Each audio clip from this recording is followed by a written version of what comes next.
Abolition অ্যাক্টে যে আমরা পালন করছি তার জন্য শুভেচ্ছা জানাই।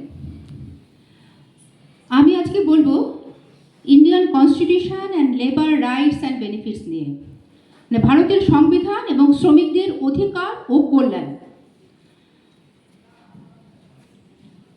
শ্রমিকদের অধিকার এবং তাদের কল্যাণমূলক সুযোগ সুবিধা নিয়ে কিছু কথা বলব। কনস্টিটিউশন বা সংবিধান হলো যে কোনো দেশের একটি ঐতিহাসিক দলিল।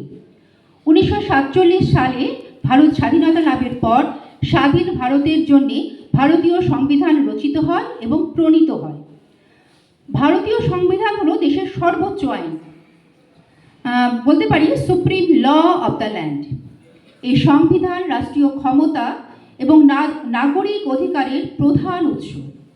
আমাদের সংবিধান কেবল দেশের সর্বোচ্চ আইন নয়, এটি হলো ভারতের প্রতিটি নাগরিক এবং সেই সঙ্গে বিশেষ করে দেশের শ্রমিক শ্রেণীর একটি অধিকার রক্ষার অন্যতম ভিত্তিপ্রস্তর। ভারতের সংবিধানের মূল লক্ষ্য হলো একটি ন্যায়ভিত্তিক ও শোষণহীন সমাজ প্রতিষ্ঠা করা।